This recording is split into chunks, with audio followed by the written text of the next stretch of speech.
Hey everybody, it's me, Gregory Mannarino. How are you today? It is Wednesday, March 14th, 2018.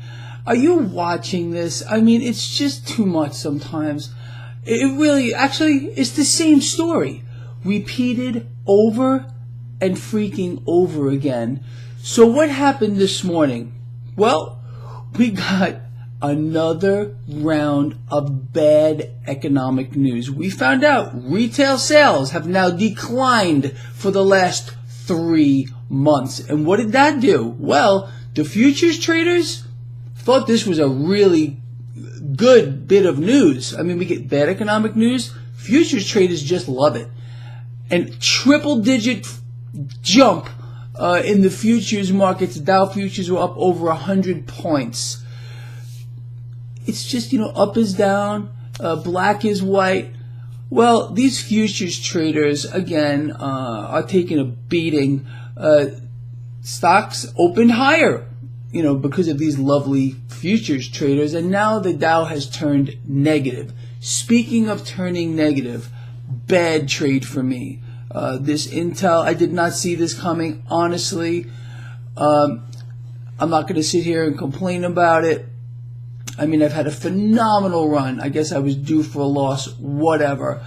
I did close this position on the Qs with a 7% gain despite an abysmal 28% loss on my Intel trade.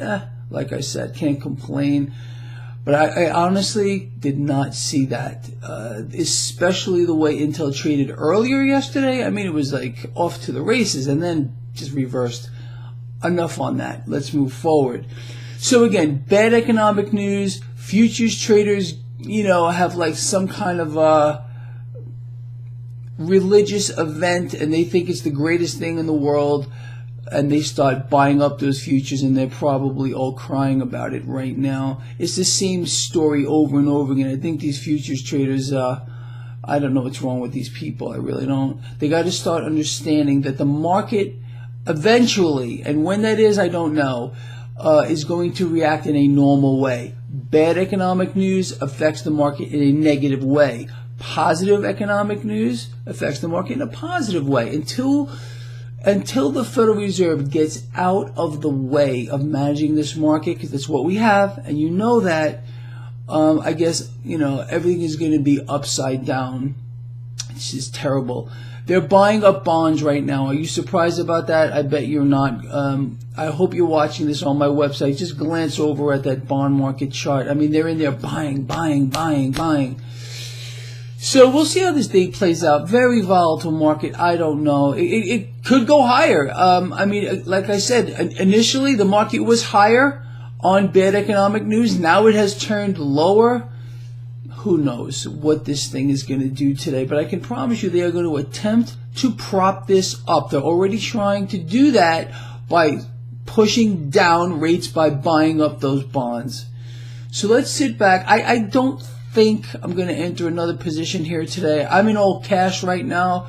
You know about these. So I'm just going to sit back here and watch the show. Like I said, let's just enjoy the show. It's better than any sitcom you probably ever want to watch. All right.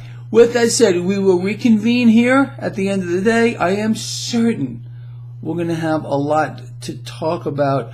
By the way, just real quick, Kennedy Financial, the show, Kennedy Financial, I will be live on there tonight, 5 p.m. Pacific Standard Time.